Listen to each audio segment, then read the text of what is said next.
Goal setting के हवाले से एक इम्पॉर्टेंट कंसर्न ये होता है कि बहुत से लोग ये क्वेश्चन पूछ रहे होते हैं कि जी हमें गोल्स की इंपॉर्टेंस का पता है, हमें रिटन गोल्स के बारे में पता है, तमाम फार्मूलाज जो गोल सेट करने के लिए डिज़ाइन किए जाते हैं, we know about all of them. मगर एक सर्टन टाइम आता है जिसमें हमने एक मरतबा, दो मरतबा, तीन मरतबा अपने गोल सेट किए, लेकिन जब हम उनको अचीव नहीं कर पाए, सो नेक्स्ट टाइम एक डीमोटिवेशन क्रिएट हुई कि अच्छा 3-4 दफ़ा ही प्रोसेस कर लिया, गोल अचीव नहीं हुए, नाउ व्हाट टू डू। सो इसमें जो इम्पॉर्टेंट चीज़ समझने वाली है वो ये कि गोल्स का मकसद उनकी अचीवमेंट नहीं होता। गोल्स का मकसद क्या होता है, गोल्स के पीछे का जो माइंडसेट होता है, इट्स नॉट अबाउट कि हमें हर सूरत में कुछ भी हो जाए उस गोल को इन दी एंड टिक करना ही करना है, अचीव करना ही करना है। गोल्स का मकसद अपने जहन को सिर्फ एक तरह की एक डायरेक्शन देना होता है। हमारे जहन में एक मैकेनिज़्म काम करता है जिसको हम कहते हैं RAS, रेटिकुलर एक्टिवेटिंग सिस्टम।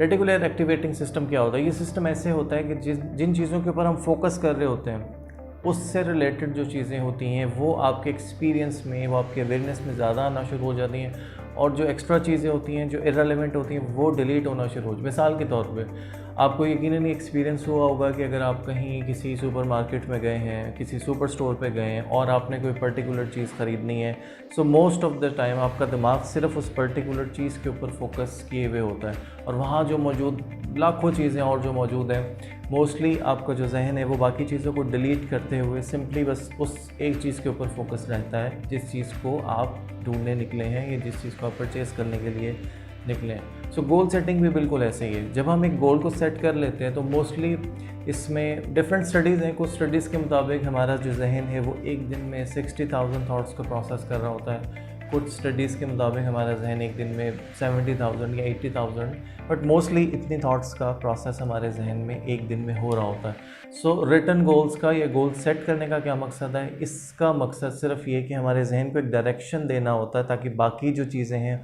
वो ख़ुद ब खुद डिलीट होकर सिर्फ जो हमारी टॉप की 3 या 4 चीज़ें हैं जस्ट उन पे फोकस हो जाए। So what ever the situation is, चाहे गोल अचीव हो रहा है नहीं हो रहा, बट इसका जो मकसद आपने अपने जहन में वाज़ेह रखना है वो ये कि इसका मकसद सिर्फ एक डायरेक्शन प्रोवाइड करना है अपने जहन को। So I hope it makes sense.